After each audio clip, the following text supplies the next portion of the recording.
I've had some questions a few times about how do I manage my water, my hot water, to put into my mash tun. People wanted to see how I did that. It's relatively simple, and I'm going to show it to you today. But first things first, welcome to Stillworks and Brewing. My name is Randy, and this is the channel that's all about home distillation and brewing. Alright, so let's get started with this. Simple. First things first, all the water that I use for brewing runs through a charcoal whole house filter. That works out pretty good, which then it has a hose that I can put in my brew pot, and then I turn the valve on and I can fill up to get the water that I want. Alright, so let's get that going.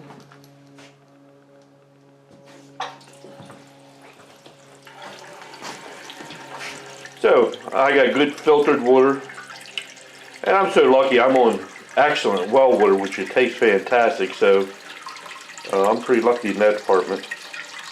Alright, so let me get up to the water that I want, and then I'll be back. So the next step I'm going to do is I'm going to put some fire under my brew pot. That's so simple, right?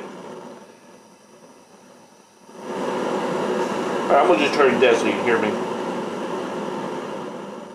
Okay, so what kind of hose do I use? Well, this is a silicone hose which is rated for heat. I can pump boiling water through there and it will not affect it. It's food grade. The fittings I use what they call cam locks. They're wide open so they're easy to clean. They got a rubber gasket, like a silicone gasket in the bottom. Okay, so they're designed to be good and sanitary, all stainless steel. So all you gotta do is put it over to fit and snap these two cams down, it locks it on and never leaks a drop. Okay, so that's the hoses we're using. The pumps that we use, okay, so the pump that I use is, some people call them a chugger pump. They're a magnetic driven pump, impeller pump, where they're rated for hot liquids. So like I said, with the hose you can pump boiling water through that pump and it will not affect it.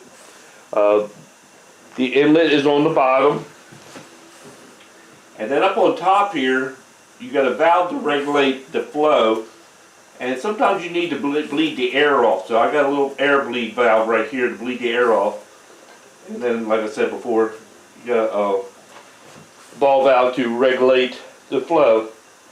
The only thing that you have to do that pump every once in a while is there is a couple oil ports where you put a drop of oil in it. You can relocate the housing here.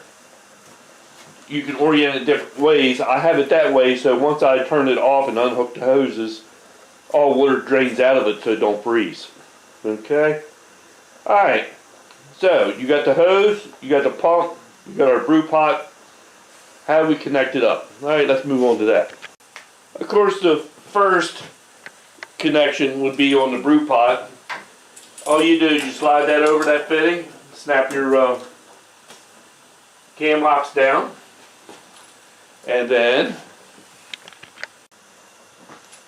you will be moving on to the inlet side of your pump. Okay?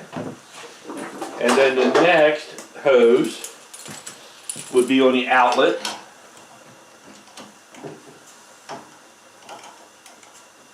Oops, rings in my way. Okay. Okay, and as you've seen me do many times, I just have this little seat thing with fitting on. I just plug it up, and I hang it over the side of my mash tun. Okay. And switch here to turn it on and off, easy. And then you can pump hot water out of your brew pot at whatever temperature you want and put it right into your mash tun. Like I said before, it is so simple and so easy. Now, one thing I do love about using a pump is I don't like lifting buckets of really hot water over. I'm afraid of burning myself. So it's also a safety thing, I feel. And it's not that expensive. Go online, check your prices out. I think I got my fittings, all that from Brewers Hardware. They have everything that you can imagine. It's all over online. You can get any part you want, or your favorite brew shop. So, like I said, it was simple. This was a fast video. Brad, I hope I answered your questions. I think you were one of the last ones to ask about this.